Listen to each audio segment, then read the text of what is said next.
I still remember the sound of the rain that morning. It wasn't heavy, just soft enough to blur the edges of the world outside my window. The kind of rain that makes you slow down, that fills the silence between thoughts. That was the morning I realized my son was gone. Not gone in the way that death takes someone. No, that kind of loss comes with finality. This was quieter. He was alive, breathing somewhere under the same sky, but far away from me. And somehow, that hurt even more. My name is Daniel. I'm 54 now, but this story began almost 20 years ago, when I still believed that working hard was the same thing as loving well. Back then, I had everything I thought a man could want. A wife who smiled at me every morning, a little boy who ran into my arms when I came home, and a steady job that paid the bills. I used to think that if I worked enough hours, if I built enough security, my family would always be safe. That's what my father taught me, or maybe that's just what I saw in him. He wasn't much of a talker either. He showed his love through long shifts, through the roughness of his hands, through the tired smile he gave me when he got home. I thought that was the right way to be a man. So when I became a father myself, I followed the same blueprint. I worked. I provided. I told myself that one day, when things were easier, I'd slow down and spend more time with my son. But life doesn't wait for you to make time. My son's name was Ethan. He had my eyes, that deep, hazel kind of brown that changes in the sunlight, but everything else about him came from his mother. Her name was Clara. She was softer than I deserved, patient, kind, and endlessly forgiving in those early years. She'd stand by the door when I left for work, holding Ethan on her hip, waving as I drove off. Sometimes I'd catch a glimpse of them in the rearview mirror, her smiling, him giggling, his tiny hand waving. Those moments should have stayed longer in my memory, but they fade fast when you're always in a rush.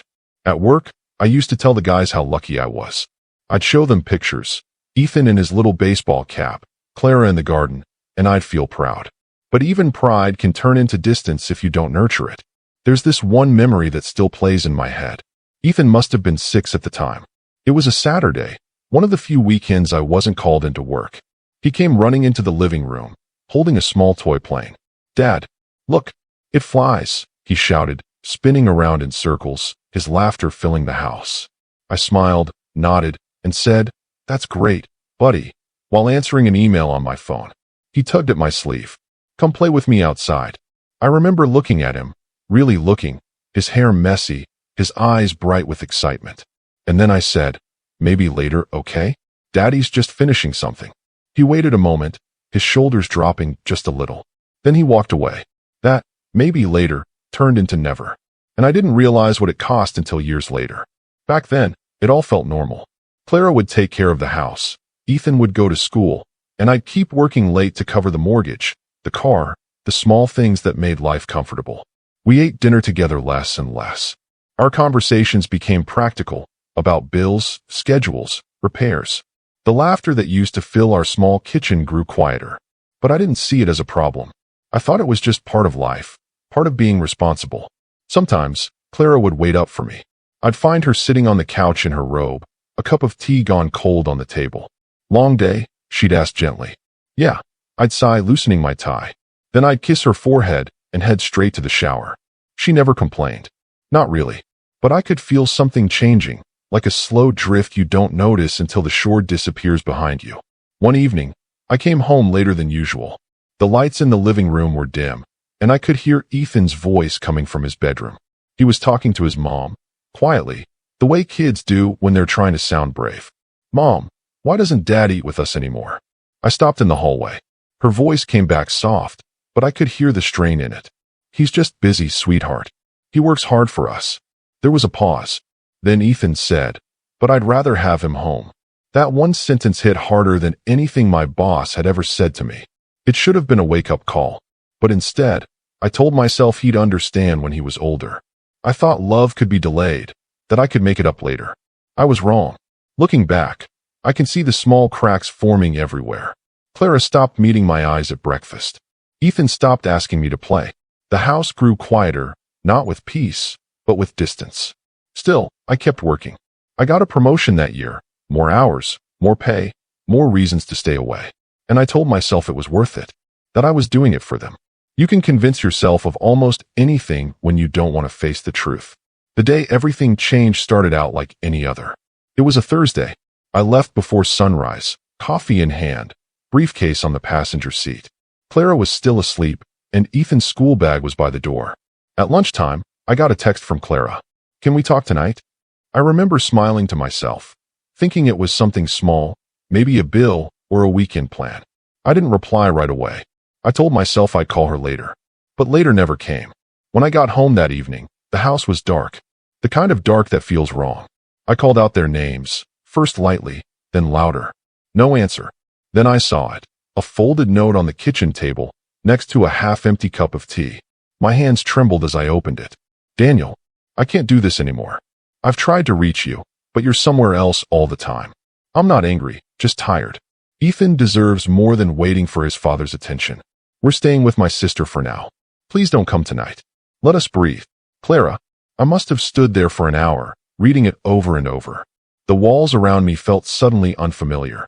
The silence felt heavier than any noise. I sat down at the table and stared at that note until the ink blurred through my tears. That was the first night I realized love can leave quietly, without a fight, without a door slam, without goodbye. I called her the next morning. No answer. I tried again and again, until finally she texted back. "Give us time, Daniel. Please." Weeks went by like that. Me reaching out, her holding the line between us. Ethan didn't answer my calls either. Maybe she didn't let him. Maybe he didn't want to. I'll never know. The house felt too big, too still. I stopped cooking, stopped cleaning. I'd come home, drop my keys on the counter, and just sit in the dark. I'd imagine Ethan's voice in the other room, his laughter echoing faintly. But it was just my mind replaying ghosts. People at work noticed the change. My manager said I looked tired. I told him I was fine. He didn't believe me, but he didn't press. Men don't talk much about heartbreak. We just carry it quietly until it becomes part of us. I kept thinking about all the times I said later. All the moments I missed, his school plays, his soccer games, his bedtime stories. I thought I'd have a lifetime to make it up to him. But childhood doesn't wait for second chances. One night, about a month after they left, I drove to Clara's sister's house. I parked across the street, engine off, lights dimmed. Through the window, I saw them, Clara sitting on the couch, Ethan curled up beside her, his head on her lap. They looked peaceful. For a moment, I felt like a stranger watching someone else's family. And maybe I was. I wanted to knock, to tell them I was sorry, to promise I'd change. But something in me froze. Because deep down, I knew I had already lost them. Not because of a single mistake, but because of 1,000 small ones that built up over years. So I sat there until the lights went out, then drove home in silence. The rain started again on the way back, soft, like the morning it all began. If you asked me when the last time I saw my son was, I'd tell you it was that night, through that window. He didn't see me, of course, but I saw him, and I memorized that moment like a photograph I could never hold. I went home and packed a box of his old toys, the small airplane, the baseball glove, his favorite storybook. I couldn't throw them away, so I kept them in the attic, like a time capsule of a life I'd already lost. Every time I climbed those stairs, the smell of dust and old cardboard would hit me, and with it, the sound of his laughter echoing faintly in my mind. I didn't know then that years later, that same laughter would come back to me, not from memory, but from the front porch of my house. Not as a little boy, but as a man. But that's a part of the story I'll get to later. For now, I'll just say this. You never know how far love can stretch before it breaks. And sometimes, when it does, the silence it leaves behind becomes the loudest sound in your life. In the weeks after Clara left, I tried to live as if things were normal. I went to work. I came home. I made coffee in the mornings, though I never finished it. I told myself they'd come back once I proved myself, once I showed them I could be the man they needed. That's what I kept repeating in my head. I'll prove it. But I didn't really understand what I was trying to prove anymore. Was it that I could provide for them? Or that I could change? The truth was, I didn't know how to be home in a house that had gone quiet. Some nights, I'd fall asleep on the couch with the TV still on, just to avoid the sound of nothing. The refrigerator's low hum became company. The ticking of the wall clock started sounding louder than ever. I'd lie there staring at the ceiling, wondering if Ethan was asleep, if he still thought about me, if he asked about me before bed. I didn't realize how deep loneliness could dig until I met it face to face. A few weeks later, Clara agreed to meet. It wasn't at home. She chose a small coffee shop on the edge of town. I remember getting there early, nervous like it was a first date. When she walked in, she looked lighter, tired, but calmer. I stood up. "Hey," I said softly. "Hey," she replied, sitting across from me. There was an awkward silence, the kind that comes when two people remember how things used to be but don't know how to start again. Finally, I said, "How's Ethan?" Her eyes softened. "He's okay. He misses you." That sentence hit me harder than I expected. I swallowed. "I miss him too." She nodded, staring into her cup. "I know you love him, Daniel. But he doesn't feel it right now." Her voice cracked just slightly on that last part. I wanted to argue, to tell her how hard I'd worked for us, how many nights I stayed late to keep us comfortable. But when I looked at her, I realized she already knew all that, and it wasn't what she needed to hear. So instead, I said, "I'll do better." She gave a small, sad smile. I want to believe that. That night, I sat in the car outside their new place, not to spy this time, but to gather the courage to knock. Ethan was home. I could see his small backpack hanging by the door through the window. I finally went up and knocked once, lightly. It took a minute, but then the door opened. He was standing there, my little boy, holding a stuffed bear, wearing his pajamas. He looked surprised, like he wasn't sure if I was real. "Hey, buddy," I said quietly. He stared for a moment, then half smiled. "Dad, yeah, it's me." He didn't run into my arms like he used to. He just stood there, unsure. Then Clara came to the door behind him. "Ethan, why don't you go finish your drawing, sweetheart?" He nodded, gave me a small wave, and disappeared inside. When she turned back to me, I could tell she was guarding herself. "Thank you for letting me see him," I said. She nodded. "He was happy to see you. Can I visit him again?" She hesitated. "Let's take things slow, Daniel. He's still adjusting." I agreed. I would have agreed to anything in that moment just to feel closer to him again. Over the next few months, I tried to be present. I'd visit once or twice a week, sometimes for dinner, sometimes just for a short walk to the park. At first, Ethan was quiet around me. He'd hold my hand, but not say much. But as time went on, he started opening up again, little by little. He'd tell me about school, about the drawings he made, about the dog his aunt had. I'd listen, really listen this time. I remember one afternoon, we were sitting on a park bench, watching ducks by the pond. He turned to me and said, "Dad, are you coming home soon?" That question hit me like a wave. "I don't know yet, buddy," I said softly. "But I'm trying." He nodded, looking down at his shoes. "Mom cries sometimes." I didn't know what to say. I wanted to fix everything right there, to take away every tear, every moment of pain I'd caused. But all I could do was put my arm around him and whisper, "I'm sorry, kiddo." Clara and I started talking more, cautiously at first, then more openly. She could see I was trying, but the truth was, I was still stuck between guilt and routine. I wanted to change, but I didn't know how to stop being the man I'd trained myself to be. Then one day, my boss called me into his office. He told me there was an opening for a regional manager position, better pay, better status, but it required travel. I should have said no. Every part of me knew it would pull me away again. But I hesitated, because for years, work had been my only measure of worth. So I told him I'd think about it. That night, I called Clara. I told her about the opportunity. She was quiet for a long moment before she said, "Daniel, do you really think that's what we need right now?" Her voice was steady, not angry, just tired. I said, "It's more money, Clara. It'll help us." She sighed. "What we need isn't money. It's you." That should have been the end of the conversation. But my pride spoke before my heart did. "I'm doing my best," I said sharply. "I can't just throw away my career." There was silence on the other end. Then she whispered, "You already did that once, when you threw away your family." And the line went dead. I didn't sleep that night. I sat at the kitchen table staring at the phone, replaying her words again and again. They echoed through me like thunder in an empty room. The next morning, I turned down the promotion. It wasn't out of anger or guilt. It was fear. Fear of losing the last thread that connected me to them. But even after that, the distance between Clara and me stayed. We were polite, civil, but something in her had changed permanently, a quiet acceptance that we weren't who we used to be. Ethan, though, he was still my reason to keep trying. I'd pick him up some weekends, take him to the lake or the old diner we used to visit. He'd sit across from me with his little milkshake, talking about everything and nothing at once. Those moments were my lifeline. One evening, as I drove him back to Clara's, he asked, Dad, why do you and Mom live in different houses? I gripped the steering wheel a little tighter. Well, sometimes grown-ups need space to figure things out. He thought about that for a second. Are you still figuring it out? I smiled sadly. Yeah, buddy. Every day. He looked out the window, nodding quietly. Then he said, almost to himself, I wish we could just all be together again. I couldn't answer. I just reached over and squeezed his shoulder gently. A few months passed.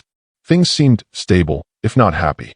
Clara and I had found some kind of rhythm, co-parenting, sharing time, small conversations. Then one afternoon, I got a call from Ethan's school. He'd been caught getting into a fight. When I arrived, he was sitting outside the principal's office, eyes red, shirt untucked. I sat beside him. Hey, I said softly. What happened? He sniffed. Some kid said I don't have a dad. My heart cracked a little. I wanted to tell him he did have a dad, one who loved him more than anything. But I knew words weren't enough anymore. He needed proof. So I started making changes. I left work earlier. I showed up at his soccer games. I even started volunteering for school events. Slowly, things began to feel lighter between us again. Ethan started smiling more, laughing again. Clara noticed too. She told me one night after a game, he's happier lately. You're doing good, Daniel. That meant more to me than any promotion ever could. But life doesn't always reward effort the way you expect. Sometimes, it waits until you start believing things are getting better, and then it tests you. One rainy Friday evening, Clara was driving home with Ethan when another car ran a red light. It wasn't a fatal crash, thank God, but it left her injured, broken ribs, a concussion. Ethan was physically fine, but the trauma hit him hard. I rushed to the hospital as soon as I heard. When I walked into that room and saw her lying there, pale and bruised, something inside me shattered again. I'm here, I whispered, holding her hand. She looked at me through half-closed eyes and said, take care of him, please. I will, I promised. And for a few weeks, I did. Ethan stayed with me while she recovered. We built routines again, breakfast together, homework at the table, movie nights. It felt like getting a second chance. But healing isn't simple. Even after Clara came home, things weren't the same. Ethan started having nightmares. He'd wake up crying, calling for both of us. And no matter how much I tried to comfort him, there was always this fear in his eyes, a fear of losing us both. One night, I found him sitting by the window, knees pulled to his chest. Hey, buddy, I said gently. Can't sleep? He shook his head. I dream about the crash. I sat beside him. It's over now. You're safe. He turned to me, tears welling up. Promise you and Mom won't go away again. That broke me, because I couldn't make that promise. Not honestly. I'd already broken it once. So I pulled him close and whispered, I'll do everything I can, okay? He nodded, resting his head on my chest. And for the first time in a long while, I felt like a father again. But life has a cruel way of testing fragile peace. A few weeks later, I was called for an urgent work trip, only 3 days. I thought it would be fine. Clara was still recovering, but her sister offered to stay with her and Ethan. I kissed them both goodbye and promised I'd be back soon. But while I was away, something happened, something small but powerful. Ethan had another nightmare one night and woke up screaming. Clara, still weak and exhausted, couldn't get up fast enough. He ran to her sister's room, terrified, crying for me. And when I came back, I found out from Clara that he'd said, Dad always leaves. Those 3 words hit harder than any car crash ever could. I didn't know it then, but that moment, that single sentence, would echo for years. It would shape how Ethan saw me, how he trusted me, and eventually, how far he'd drift. Because when a child starts believing that love always leaves, no apology in the world can fully erase it. After that night, the one when Clara told me Ethan had said, Dad always leaves, something in me went still. I didn't argue with her anymore. I didn't try to explain. I just sat with the weight of it. Because when a child starts to believe that sentence, it's already half true. Work started slipping. The focus I once had was gone. I'd stare at spreadsheets and forget what I was doing. My manager called me in one morning and asked if everything was all right at home. I told him it was fine, the way people do when they're drowning but don't want help. Bills began stacking on the counter. Clara's medical costs, school fees, rent for 2 separate homes. It all built up quietly until the numbers stopped making sense.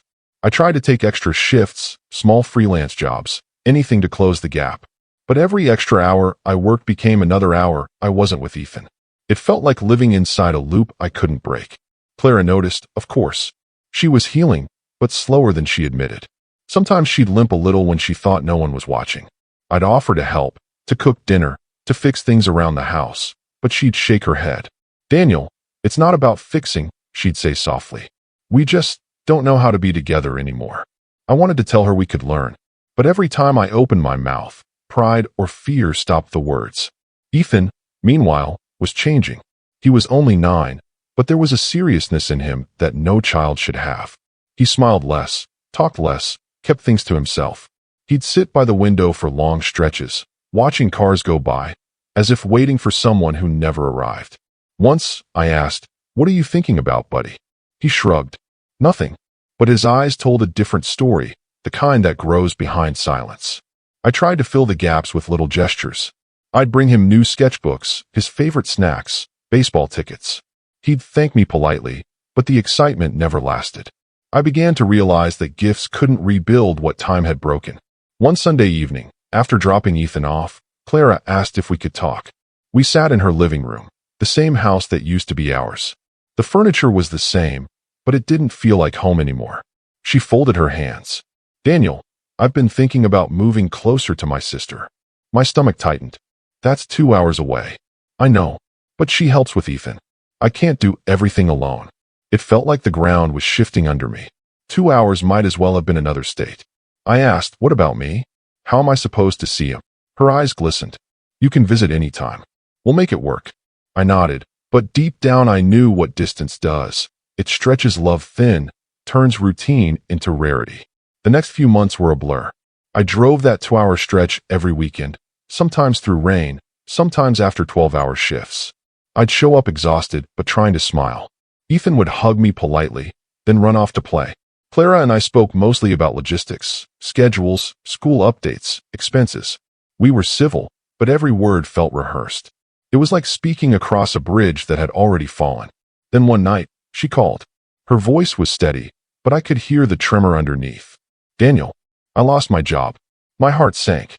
She'd been working part-time at a small design studio, the only steady income besides mine. Without it, everything changed. "I'll help," I said automatically. "Whatever you need." But saying it was easier than doing it. My own hours had been cut. The company was downsizing, and I was one of the older employees. For the first time in years, I felt the sharp edge of real fear, not of losing comfort, but of failing completely. Bills piled higher. We started missing payments, insurance, utilities, rent. I sold my car and took the bus. I picked up warehouse shifts at night. Sleep became a rumor. Still, I told no one. Not Clara, not Ethan. I wanted to be the strong one, the provider, the father who could handle anything. One evening, I came home from work to find a notice taped to my apartment door. Eviction warning, payment past due. I stood there for a long time, holding the paper, reading it over and over like it might change if I looked hard enough.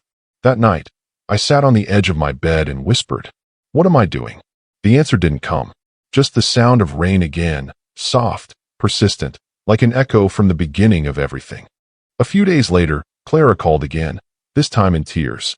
"Daniel, I can't keep up with everything. Ethan's school is threatening to suspend him. He's been skipping classes, having nightmares again." I dropped everything and drove to her place. When I arrived, Ethan was in his room, sitting on the floor surrounded by torn pages from his sketchbook. He looked up at me, eyes red. "Hey, buddy," I said quietly. "What's going on?" He sniffed. "I got in trouble." I didn't mean to. I knelt beside him. "Talk to me." He hesitated, then whispered, "They said Mom cried because of me." I shook my head quickly. No, that's not true. None of this is your fault." He looked at me, almost angry. "Then whose fault is it?" I had no answer. And in that silence, I realized he already knew. That was the first night I admitted to myself that we might not make it as a family, not in the way I'd hoped. We were all breaking in different directions. Clara under the weight of exhaustion, Ethan under confusion and fear, and me under the heavy truth that love isn't always enough to hold things together. I left late that night. As I closed the door, I heard Ethan call softly, "Dad." I turned. "Yeah, buddy. Are we going to be okay?" I forced a smile. "Yeah, we are." But as I walked down the stairs, My chest ached with the lie. That winter was the hardest I've ever known. I worked until my hands cracked from the cold. Every paycheck went straight to debts that never seemed to shrink. And every night, I'd lie awake thinking of Ethan's voice asking that question. I started missing weekends, too tired to drive, too broke for gas. Clara understood at first, but then the calls grew shorter. Her tone became clipped, guarded. Finally, one Sunday, she said, "Daniel, this can't keep going. He needs stability." I said, "I'm doing my best." "I know," she said softly, "but sometimes the best isn't enough." Those words stayed with me long after the line went silent. It happened slowly, and then all at once. One day, I was juggling late rent and overdue bills. The next, everything was gone. The job, the apartment, the sense of control I'd been clinging to. When the company finally let me go, they called it restructuring. But I knew the truth. They needed younger, cheaper employees, people who didn't carry the quiet fatigue of a man who's already lost too much. I packed up my desk in silence. There wasn't much to take.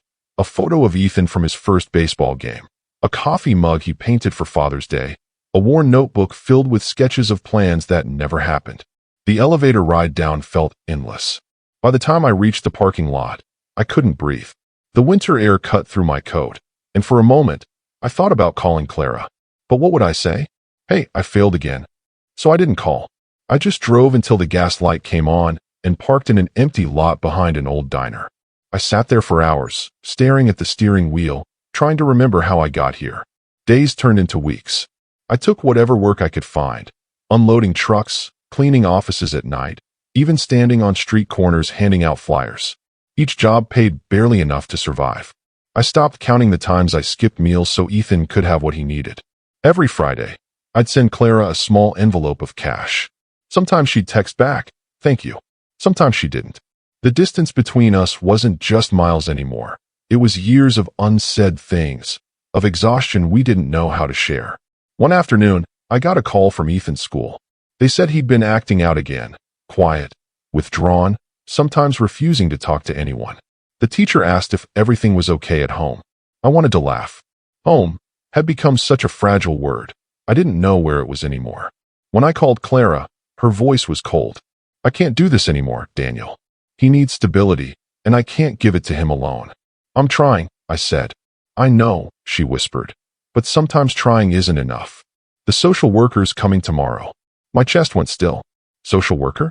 Don't panic. It's just an evaluation," she said quickly. "They want to check on Ethan's environment, see if we're managing okay." But deep down, I felt the ground shift again, the same way it did when she told me she was moving away. The next few weeks were a blur of meetings, paperwork, and sleepless nights. Social services asked questions that cut deeper than they seemed to. How often do you see your son? What's your current source of income? Do you have stable housing? Every answer felt like a nail in the coffin. They said it wasn't about punishment, that they only wanted what was best for the child. But best is a dangerous word. It sounds noble, but it often means without you. The day they came to Clara's house for the formal assessment, I was there. Ethan sat on the couch between us, small and quiet, holding his old sketchbook. He looked at the strangers with wide eyes as they asked questions about his daily life. One woman smiled gently. "Ethan, do you feel safe here?" He nodded slowly. Then she asked, "Do you see your dad often?" He hesitated, just for a second, and that second was enough. "I see him sometimes," he said, "but he's always tired." My throat tightened. Clara looked at the floor. The woman nodded, scribbling something in her notes. And in that quiet moment, I realized that truth, even innocent truth, can destroy you. A week later, I received a letter. It said Ethan would be placed in temporary foster care while they evaluated long-term options. The words didn't make sense at first. I read them again and again until the paper crumpled in my shaking hands. I drove to Clara's place immediately, heart pounding. When I got there, she was sitting at the kitchen table, the same letter in front of her. Tears streamed down her face. "They said it's just temporary," she whispered, "until we can prove we're stable." "Stable," I repeated, my voice hollow. "They mean until we stop being human." She didn't answer. We both just sat there, two people who once promised forever, now united only by loss. The night before they came for Ethan, I couldn't sleep. He was in his room, asleep under the soft glow of his nightlight. I sat beside him, watching him breathe, memorizing the curve of his small shoulders under the blanket. When I brushed his hair back, he stirred. "Dad," he murmured. "Yeah, buddy. Am I in trouble?" The words broke something in me. I swallowed hard. "No, son. You're not in trouble. None of this is your fault." He blinked, half asleep. "Then why do they want me to go?" I couldn't answer. I just held his hand until he drifted off again. The next morning, when they arrived, everything felt dreamlike. Ethan clung to me at the door, confused and scared. One of the social workers crouched down and spoke softly to him, explaining that it was only for a while, that he'd be safe, that we could visit. I nodded numbly, pretending to believe it. As they led him to the car, he turned back, eyes wide and wet. "Dad, come with me," he cried. I stepped forward instinctively, but the worker gently blocked my path. "It's okay," she said quietly. "He'll be back soon." The door closed. The car started. And in that moment, the world went silent. I stood on the driveway, staring at the empty space where the car had been. The cold wind cut through me, but I didn't move. Not for a long time. That night, I sat in my empty apartment, surrounded by boxes and silence. On the table was the sketchbook Ethan had left behind. The last page showed a drawing of 3 stick figures, a man, a woman, and a boy, all holding hands under a bright sun. I ran my fingers over the paper until it smudged. Then I whispered into the dark, "I'll get you back, no matter how long it takes." But even as I said it, a small voice inside me wondered if it was already too late. The days after Ethan was taken blurred together like gray water. I woke, worked, slept, but I wasn't really there. It was like the world had gone dim. Colors didn't look the same, food had no taste, and silence felt heavier than sound. People at work didn't ask what was wrong. They saw it on my face and stayed away. I didn't blame them. I didn't want to talk, not because I was angry, but because there weren't words big enough to hold what I felt. The first week, I tried to keep busy. I cleaned my apartment, boxed up Ethan's things, his old baseball glove, his drawings, the tiny sneakers he'd outgrown. I couldn't throw them away. I just stacked them neatly in the corner, like memories waiting for permission to breathe again. Every night, I'd sit by the window and watch the city lights flicker. Somewhere out there, my son was sleeping in a different room, under a different roof. I didn't know if he missed me. That thought hurt the most, not knowing if I still existed in his world. The social worker said visits would be arranged soon. But soon stretched into weeks and then months. Paperwork moved slower than grief. Every time I called, I got the same polite answer. "Thank you for your patience, Mr. Walker. We're reviewing your case." Patience. It's a word people use when they've already given up. I tried writing letters to Ethan. I sent one every week. Simple notes about my day, about the weather, about the things we'd do when he came home. I didn't know if he ever read them. Sometimes they came back unopened. Other times, the envelope would arrive with a stamp that said forwarded. I never knew where it went. Clara and I spoke occasionally. Her voice always sounded tired, fragile, as if every word had to cross a sea of regret. She told me she was attending counseling sessions, trying to prove she was fit to have Ethan back. I said I was doing the same. But the truth was, I couldn't afford therapy. So I just kept working and pretending. One evening, she said softly, "I see him once a month now. He's quiet, but he's okay." I wanted to ask 1,000 questions, where he slept, what he ate, if he still drew pictures, but I stayed silent. Because every answer might have broken me a little more. Time became strange after that. Days bled into each other. The seasons changed, but I barely noticed. There were mornings I woke up thinking I'd heard Ethan's footsteps, that small shuffle he made running down the hallway. I'd open my eyes, expecting him to jump on the bed, laughing like he used to. But the apartment was always empty. Only the sound of the radiator, hissing softly in the cold. I started working longer hours, not for money, but because being home hurt too much. The warehouse became my refuge, the one place where noise drowned thought. When my body ached from lifting boxes, at least it reminded me I was still alive. Around that time, I met an older man at work named Henry. He was quiet too, the kind of man who didn't speak unless it mattered. One night, during a late shift, he noticed me sitting alone on the loading dock, staring at nothing. He handed me a thermos of coffee and said, "You got that look." "What look?" I asked. "The one people get when they've lost something they can't replace." I didn't answer, but he didn't need me to. He just sat beside me, sipping his coffee. After a while, he said, "You know, My boy stopped talking to me 20 years ago. I spent years hating myself. Then one day I realized I'd rather love him from far away than stop loving him at all. Those words stayed with me. I didn't say it then, but I carried them home like a small lantern in a long night. One evening, I came across Ethan's sketchbook again. It had fallen behind a box in the closet. I opened it slowly, afraid of what I'd find. The first few pages were full of our old life. The park, the dog we never actually got, his mom cooking, me fixing the fence. Then the drawings changed. They became darker, emptier. A small boy standing alone under rain. A house with one window lit. A man walking away. I closed the book and pressed it to my chest. It was the closest thing I had to holding him. The months turned into a year. The visits that were promised never came. Sometimes I'd get updates from the agency, short, cold lines that said, "Child adjusting to current environment. No concerns reported." No concerns. How could they measure pain with that phrase? How could they know what nights were like for him, or for me? There were times I thought about showing up at the agency, demanding to see my son. But I knew how that would look: desperate, unstable, unfit. So I stayed quiet, because silence was safer than anger. One night, I dreamed of him. We were at the park, like before. He was older, taller, but his eyes were the same. He handed me a drawing, 3 figures again, this time with a bridge between them. When I woke, I couldn't tell if it was a memory or just my heart trying to give me mercy.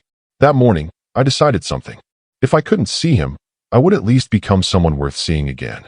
I stopped drinking. I saved every penny. I found a steady job, modest but honest. And every night, before sleeping, I whispered the same thing. "I'm still here, Ethan. I'm not giving up." Years passed quietly. The pain didn't vanish, but it softened, like an old scar that still aches in the rain. People came and went from my life, but no one filled that empty space. I didn't try to. I'd already learned that some losses aren't meant to be replaced. They're meant to be carried, carefully, like a fragile truth. And then, one evening, years after I thought I'd never hear his voice again, my phone rang. The number was unfamiliar. When I answered, a young man's voice said softly, "Is this Daniel Walker?"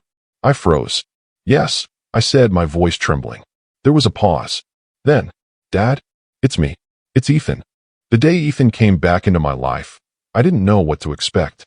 I didn't know if he would run into my arms like the boy I remembered, or if he would look through me like I was a stranger. I waited at the cafe we used to visit on weekends. The one with the red awning and the cracked sidewalk, where he'd beg for chocolate milk and I'd always say yes. I arrived early, hands shaking slightly, and sat in the corner, watching the door. Minutes felt like hours. Then I saw him. He was taller now, older, but something in his stride, the way he held his shoulders, the small tilt of his head, it was unmistakably him. "Ethan." He spotted me almost immediately. I thought he'd hesitate, maybe even turn away. But instead, he stopped, eyes wide, unsure. "Dad?" he said, almost a question, almost a whisper. I couldn't move. All the years of separation, all the nights I'd sat alone replaying his small voice, all the pain and regret, it came rushing back at once. "Ethan," I said finally, my voice cracking. "It's really you." He studied me for a long moment. I could see every question, every fear in his eyes. He didn't smile. He didn't run. He just stood there. I stood too, slowly. The world felt impossibly quiet. Even the traffic outside seemed distant, as if waiting for him to decide what to do. Finally, he stepped forward. "Can we talk?" I nodded, my throat too tight for words. We sat down at a table near the window, sunlight falling on his face, highlighting the boy I had missed for so long. We didn't speak at first. I wanted to tell him how much I had thought about him every single day, how the nights had felt longer without his small footsteps running through the house. But the words stuck in my throat. Instead, I reached for his hand. It was bigger now, heavier than I remembered. I swallowed and whispered, "I'm so sorry, Ethan. I'm so sorry for everything." He looked down, squeezing my hand gently. "I know," he said. Those 2 words, "I know," were heavier than any apology I could have given. They carried all the anger, all the fear, all the years we had lost. We started slowly. Coffee first, then a walk in the park. He told me about his life in foster care, the good parts, the hard parts, the moments he tried to be strong because he thought I had left him behind. "I thought you didn't want me anymore," he said quietly. I shook my head, tears welling. "I never stopped wanting you." Never, not for a single day. He studied my face as if trying to decide if he could believe me. Then he said, "I missed you." I didn't know if he realized how much those words meant. I had missed him in ways I couldn't describe. Every meal, every bedtime, every drawing left unfinished. And now he was telling me, and it felt like the first breath after drowning. For the first time in years, I felt hope. But hope was fragile. There were still walls between us. Years of distance, years of pain, years of what-ifs. We spent hours in that cafe. He talked about school, his favorite books, the foster family who had cared for him. I listened, remembering the boy who used to tell me about every tiny adventure in the world. And slowly, I realized something. Time hadn't erased him. It had only made the moments we could rebuild more precious. That evening, as we walked to the park, Ethan stopped by a bench near the lake. He picked up a fallen leaf, studying it closely. I watched him, noticing how much he had grown. Taller, stronger, wiser, but still my son. "Do you remember this place?" I asked gently. He looked up. "Yeah, we used to feed the ducks here." I smiled. "You always wanted to chase them, remember?" He laughed softly, a sound that brought years of quiet back into my chest. Then he looked at me seriously. "Dad, can we start over?" I swallowed hard, feeling the weight of everything we had lost and the possibility of everything we could still have. "Yes," I whispered. "We can start over. I'll never leave you again." That night, I sat in my apartment alone, holding the phone with his number saved. I traced the digits slowly, remembering every day I had dreamed of this moment. I realized that healing wouldn't be instant. Trust wouldn't return overnight. But the first step, seeing him, hearing his voice, holding his hand again, had been taken. And for the first time in years, I allowed myself to believe that maybe, just maybe, the story wasn't over. The next morning, I went to work, but my mind wasn't on spreadsheets or reports. It was on Ethan, on the boy who had survived foster care, on the young man he was becoming, on the bridge we were building together. I remembered what Henry had told me years ago. Sometimes, you have to love from far away until you can be close again. I had loved him from far away for so long. Now it was time to walk forward together, step by step, and rebuild what had been broken. The first week after Ethan returned was harder than I expected. I thought seeing him again would fix everything, but it didn't. We were strangers now, wearing familiar faces. The boy I had once carried to bed, who had clung to my hand in the park, was older, wary, and full of questions I didn't yet have answers for. I tried to slip into the role of dad the way I remembered it. I made breakfast for him, just like I used to. I poured cereal and milk into bowls, smiling as I carried them to the table. But he didn't rush to sit or chatter about school. He sat quietly, pushing his food around with a spoon, looking at the floor. "Ethan," I said softly, "you hungry?" He nodded. "I guess." There it was, a gap between us I hadn't counted on. The silence wasn't awkward anymore. It was cautious, a shield built over years of absence. I realized that my old way of being a dad, providing, showing up, telling him it was okay, wasn't enough anymore. He needed conversations. He needed honesty. He needed to feel that I understood the years I had missed. So I started small. I asked him about school, about foster care, about his favorite foods and colors. He gave short answers at first, hesitant. But gradually, he began to speak more freely. I listened without interrupting, without trying to fix things, without promising more than I could deliver. One afternoon, while we were drawing together, he with his pencils, me with my own notebook, he asked, "Dad, did you miss me?" I froze for a moment, pencil hovering above paper. "I missed you every day," I said quietly. His eyes filled with tears. "I missed you too," he whispered. That was the first moment in years where it felt like we could breathe together again. Evenings were hardest. He would sit by the window, staring out at the street like he was searching for ghosts. Sometimes he'd wake in the middle of the night and find me in the living room, staring at the floor, hands wrapped around a mug of cold coffee. "Dad," he'd whisper. "Yeah, buddy." I had bad dreams. I'd pull him close, just like I used to, and let him rest his head on my chest. "I'm here," I'd whisper. "I'm not going anywhere." And every night, I kept that promise, knowing that trust is built in small pieces over time, not in grand gestures, not in words alone, but in presence. We started doing simple things together again. Walking to the park, feeding ducks, baking cookies. Little routines that felt ordinary but were extraordinary after years apart. Sometimes he'd hesitate before hugging me. Sometimes he'd flinch when I raised my voice even slightly. But slowly, he began to let me in. One day, we went to the lake. Ethan picked up a stone and skipped it across the water. "Look, Dad," he shouted, a genuine laugh in his voice. I clapped and laughed along, and for a few minutes, the years melted away. That night, he said something quietly. "Dad, I don't want to forget the old times, but I also don't want to be scared of the new ones." I held his hand tightly. "You won't," I said. "We'll make new memories together, and we'll remember the old ones too. Always." The conversations weren't always easy. He asked questions I didn't have answers for. Why I had left, why I hadn't been there, why the world sometimes felt so unfair. I told him the truth, as much as a 9-year-old could understand. "I made mistakes, Ethan. Big ones. And I'm sorry. I was scared and I didn't know how to handle things." He listened quietly. Then he said, "I hate that it was like that, but I also know you're here now. And that matters." I didn't expect him to forgive me so easily. But in that moment, I understood something crucial. The past is unchangeable, but presence is powerful. Clara was part of the process too. She watched from a distance at first, wary of my influence, protective of him.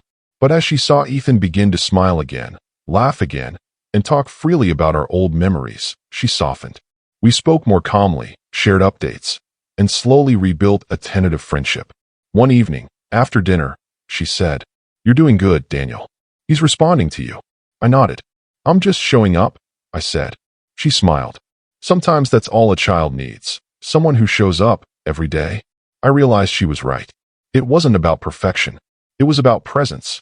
Even with the progress, there were setbacks. Ethan would sometimes withdraw, angry at the lost years. He'd say things like, "Why didn't you fight for me?" Or "Why did it take so long?" I never argued. I let him speak, let him feel the pain he had carried. I fought in my own way. I told him gently. I never stopped hoping, even when I couldn't see you. Some nights, I'd lie awake after he went to bed, thinking about all the moments I couldn't undo. The missed birthdays, the birthdays I didn't get to see, the small victories I wasn't there for. And yet, I realized that dwelling on them wouldn't help us rebuild. Instead, I focused on now. Every drawing we colored, every story we shared, every step we took toward each other mattered. One afternoon, we were building a small model airplane together. He handed me a piece and said, "Dad, let's make it fly far this time, okay?" I looked at him, and my chest tightened. "Yeah, buddy," I said softly. "This time, it's going to fly farther than ever." We laughed as it took off, wobbling, spinning, but still rising into the sky. And I realized something. Just like the airplane, our relationship would be a little shaky at first, but with patience, it could soar. Those weeks were just the beginning. We were learning each other again, relearning trust, rebuilding love. The past hadn't disappeared, and the hurt still lingered, but slowly, step by step, we were creating a new chapter, one that included forgiveness, understanding, and the quiet joy of simply being together. For the first time in years, I felt a cautious hope. A hope that the years of absence, the mistakes, the losses, the fear, could be made lighter by love and presence. And as I watched him smile, truly smile, I promised myself silently, I would never let him go again. The days stretched on, each one a careful step toward trust. Ethan and I still had moments of silence, of hesitation, but slowly, those pauses became moments of reflection rather than fear.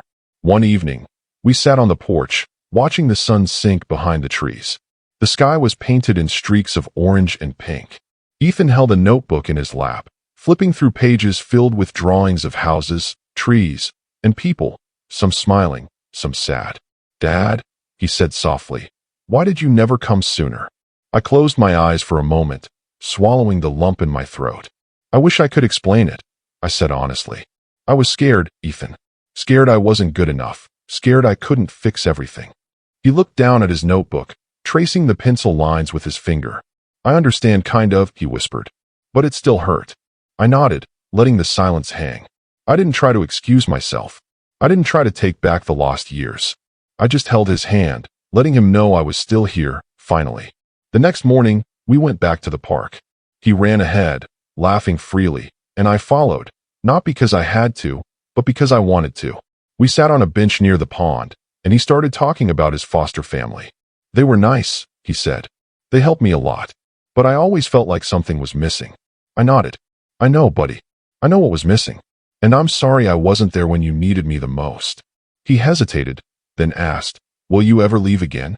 I looked into his eyes, and for the first time, I understood the gravity of his fear. Never, I said quietly. I promise, I'll never leave you again. He nodded slowly, still cautious, but I could see the walls starting to crumble. That evening, we cooked dinner together.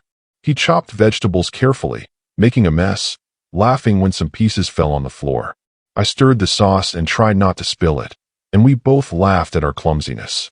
It was ordinary, but ordinary felt miraculous after years apart. And in the quiet moments, like when he accidentally spilled some pasta sauce on my shirt and looked terrified, I realized something. Love isn't loud or dramatic. It's small. It's patient. It's being there, over and over, no matter how many times the world has let you down. One night, after he went to bed, I stayed in the living room, staring at his empty chair at the table. I ran my fingers over the spot where his sketchbooks usually sat, and I thought about all the mornings I had missed, all the nights he went to sleep without me, all the times I had failed to show up. I whispered into the dark, I can't change the past, Ethan, but I'll do everything I can for our future. The silence seemed to answer me, and for the first time in a long time, it felt like hope was listening. The following week, we started talking about the past openly. Ethan asked questions I hadn't anticipated. Did you think about me every day? Did you cry when you missed me? Why didn't you fight harder? I answered honestly, slowly, carefully. Yes, every single day. Yes, I cried more than you know. And I didn't know how to fight, but I never stopped hoping. He listened, sometimes nodding, sometimes just staring at his hands. I could see the relief slowly washing over him. The boy who had carried so much hurt was finally letting some of it go. We took long walks in the evenings, talking about everything from school projects to dreams for the future. He told me he wanted to become an artist, just like he had always loved. I encouraged him gently, promising to support every dream, every passion. Sometimes he would pause and look at me, eyes searching for reassurance. Dad, you won't leave again, right? I always answered, never. I'm here for you every day. And in those moments, I realized that the past, no matter how heavy, couldn't define the love we were building now. Clara visited occasionally, watching quietly as we laughed, shared stories, and rebuilt what had been lost. Her presence was a reminder of the fragility of family, that even after loss, it's possible to grow closer in new ways. She told me once, softly, you're doing good, Daniel. He's happy with you again. I nodded, silently grateful. But I also knew that happiness wasn't permanent. It was fragile, and I would protect it fiercely. Months passed, and Ethan and I created routines that felt natural, not forced. We shared dinners, homework sessions, bedtime stories. I learned to listen before speaking. He learned to trust me again. And in between the ordinary moments, we built extraordinary memories. Little sparks that reminded us both that family isn't just about blood or proximity. It's about presence, patience, and love that endures despite everything.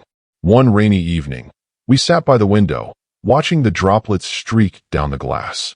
He handed me a drawing, 3 stick figures holding hands under a bright sun, like the ones he drew years ago, but this time with a small bridge connecting them. I held it close, tears filling my eyes. You made this? I asked. He nodded. I wanted you to know, we're okay now. We're together again. I hugged him tightly, feeling the weight of all the years lift just a little. Yes, buddy, I whispered. We're together again, and I'm never letting go. That night, I realized the truth I had carried quietly for years. Love isn't always about being perfect. It isn't about never failing. It's about showing up every day, even when the past is heavy, even when the future feels uncertain. And in Ethan's eyes, I saw hope. Fragile, yes, but real. A hope that we could heal, grow, and move forward together. I learned that sometimes the greatest victories aren't about winning battles or fixing everything. They're about being present, listening, loving, and forgiving, both ourselves and those we care for. And as I held my son close that night, I promised silently, no matter what happens, I would never stop trying. The weeks turned into months, and the months into a full year. Life wasn't perfect, but it had a rhythm again. Ethan and I shared mornings filled with laughter, afternoons with homework and small adventures, and evenings of quiet conversations that stretched late into the night. I learned that healing isn't immediate. It isn't sudden. It's a collection of small, patient moments that add up until one day, you realize the weight in your chest has grown lighter.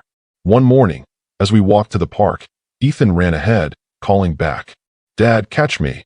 I laughed, chasing him, my breath coming in short bursts, my heart full in a way I hadn't felt in years. When I finally caught up, he turned and said, "See? You still got it." I smiled. "Yeah, I still got it thanks to you." And in that laughter, I realized the truth I had carried quietly for so long. Life doesn't undo the past, but it allows us to build anew. Evenings became our sanctuary. After dinner, we'd sit together and talk about anything: books, dreams, memories. Sometimes we'd just sit in silence, feeling the presence of each other without needing words. I noticed how much he had grown, not just physically but emotionally. He was resilient, gentle, thoughtful, and cautious, a product of everything he had survived. One night, he asked, "Dad, do you think we'll ever stop fighting the past?" I thought about it, watching the shadows of the room stretch across the floor. "I don't know if the past ever truly goes away," I said quietly, "but it doesn't have to control us. We can carry it, learn from it, and still move forward." He nodded, resting his head on my shoulder. "I like moving forward with you," he whispered. I began keeping a journal, something I had never done before. I wrote about the mistakes I had made, the moments I had missed, and the lessons I was learning each day with Ethan. I wrote for myself, for him, and for the truth that some things are too heavy to carry only in memory. One entry read, "Some losses are permanent, but love is persistent. It waits. It grows. It heals, even when we don't realize it." Writing it down helped me understand that life isn't about perfect recovery. It's about showing up, consistently, even when you feel broken, even when the future feels uncertain. There were still hard days. Days when I felt the pang of regret. Days when I remembered missed birthdays, lost holidays, and quiet nights spent alone. But those moments were no longer unbearable. I had learned to acknowledge the pain without letting it define the present. Ethan's laughter, his questions, his small victories, those became my anchors. He was teaching me about patience, forgiveness, and resilience, just as I hoped to teach him about love, responsibility, and hope. Clara remained part of our lives, not as a shadow over the past, but as a reminder of what had been lost and what had been salvaged. We didn't always agree. We argued about small things, schedules, responsibilities, money, but always in the spirit of what was best for Ethan. And slowly, we found a mutual respect that had been absent for years. The shared goal, his happiness, helped us navigate what once felt impossible. One afternoon, Clara said softly, "You've changed, Daniel. He's thriving with you." I smiled quietly, thinking of all the nights I had spent wondering if I would ever hear those words again. "Yes," I said. "We're both learning, one day at a time." Ethan started school with renewed confidence. He drew, wrote, and spoke with a clarity and joy that had been absent for years. I attended every parent-teacher meeting, every recital, every small achievement that I had once only dreamed of witnessing. And with every success, I felt a deep gratitude, not just for him, but for the chance to be present, to be a father who shows up in ways I couldn't before. One evening, after he had fallen asleep, I sat by the window and watched the stars. I realized that life doesn't give second chances often, but when it does, you must take them with both hands, no matter the fear, no matter the uncertainty. I started volunteering with a local youth program, sharing my experience with fathers who had lost contact with their children. I spoke gently, not as someone who had all the answers, but as someone who had learned that love, persistence, and presence can sometimes overcome the deepest mistakes. I wanted to give back, to transform my pain into purpose, to show other parents that it's never too late to try again. Ethan sometimes came with me, curious about the other kids, the other families. Watching him, I saw his empathy, his kindness, and his understanding of what it means to be resilient. And I realized that even after loss, even after heartbreak, life can teach us grace. On quiet nights, we'd revisit his old drawings, his sketches from foster care, and the ones he made after coming back.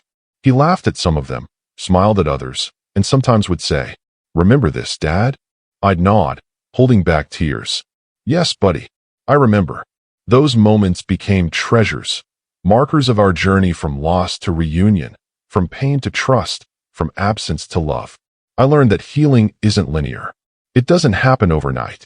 But every smile, every hug, every shared moment slowly rebuilds what was broken. Ethan and I still had challenges. We argued sometimes. We disagreed. But every argument was followed by conversation, every misunderstanding by patience. We had learned the art of reconciliation, the quiet, powerful practice of staying present, listening, and loving. And in that, I found peace. Not perfection, not a life without mistakes or pain, but a life filled with meaning, connection, and hope. One night, as I tucked Ethan into bed, he said softly, "Dad, I'm glad you're my dad. I really am." I held his small hand in mine, feeling the warmth, the trust, the love we had rebuilt. "I'm glad you're my son," I whispered, "and I'll never let you go." That night, I realized something profound. Love isn't about erasing the past. It's about embracing it, learning from it, and showing up again and again until trust is restored and hearts are healed. And in the quiet of that room, I understood the ultimate lesson life had taught me. Some losses are temporary, some pain lingers, but love, true love, endures. It waits patiently. It forgives. It heals. And it gives us the courage to walk forward, hand in hand, no matter how dark the road has been. The years that followed weren't perfect, but they were ours. Ethan and I found a rhythm that worked, a balance of laughter, learning, and quiet reflection. Every morning, I watched him grow, and every evening, I felt the gratitude of being present in ways I had once feared I'd never achieve. I often thought back to the empty apartment, to the days of waiting, to the letters I sent that never reached him. Those memories were painful, yes, but they also became a foundation, a reminder of how far we had come. One afternoon, we sat together on the porch, the sky overcast, and gentle rain falling. Ethan handed me a drawing he had made in school.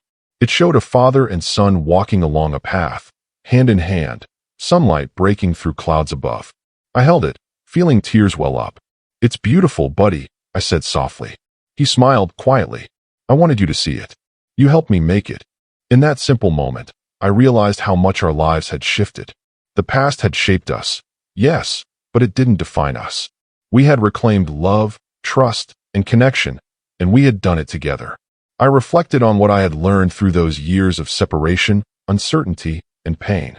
I learned that absence can teach humility, that mistakes can teach patience, and that true love is persistent. It doesn't vanish when life gets hard. It waits. It forgives. It rebuilds, one quiet, consistent act at a time. Sometimes, I would sit alone at night, thinking about the moments I couldn't reclaim, birthdays missed, bedtime stories never told, small hands I never held. And yet, I understood that those moments didn't erase the present or the future. They became a reminder of why showing up now mattered more than anything else. Ethan began to trust fully again.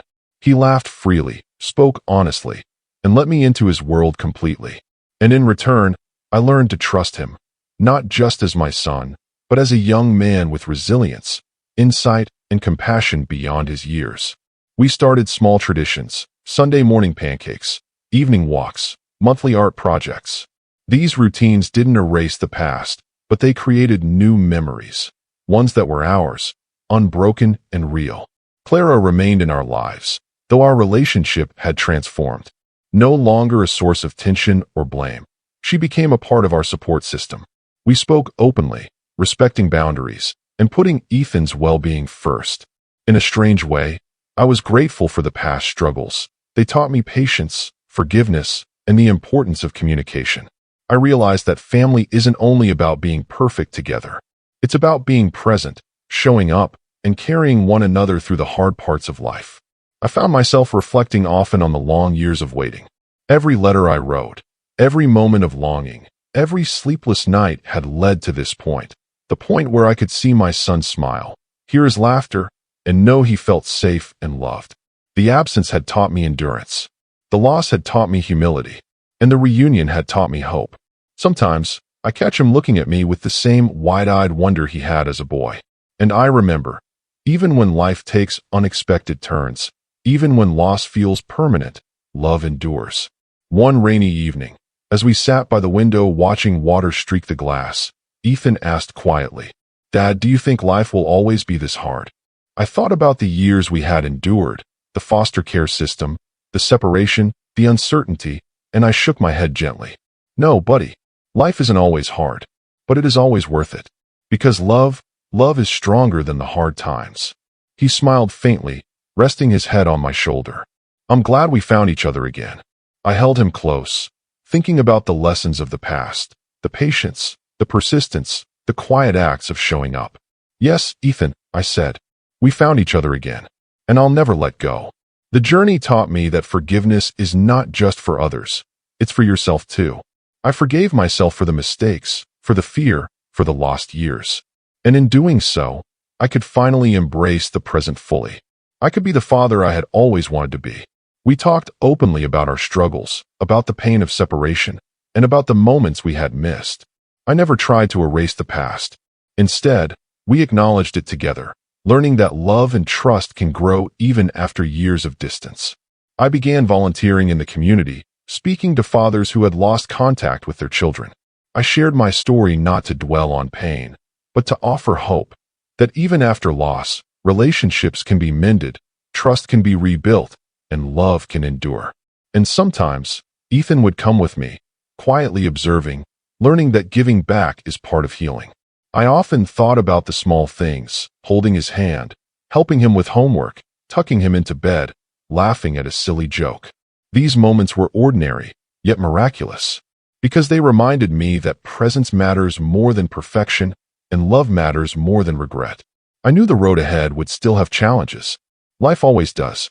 But I also knew that together, we could face anything, because we had already endured separation, loss, and uncertainty, and we had chosen love every day against the odds. Years later, I would look back on the time when I thought all was lost. I would remember the foster care letter, the quiet nights of longing, and the emptiness that once filled my apartment. And I would smile quietly, because those moments had brought me here, to a life rebuilt, to a bond renewed, to a son who trusted me again. Ethan and I had learned the ultimate lesson. Life is fragile, mistakes are inevitable, but love, true love, is patient, persistent, and healing. It waits for you. It forgives. It rebuilds. And it gives us the courage to keep walking forward, hand in hand, no matter how dark the road has been. That night, as I watched Ethan sleep, I whispered softly, "I love you, Ethan. Always. No matter what." He stirred slightly, smiled in his sleep, and I realized something profound. Love endures. Time cannot erase it. Distance cannot break it. And the moments we share, however small, are what make life whole. I had lost him once, but now I had him, fully, completely, and finally. And that was more than enough.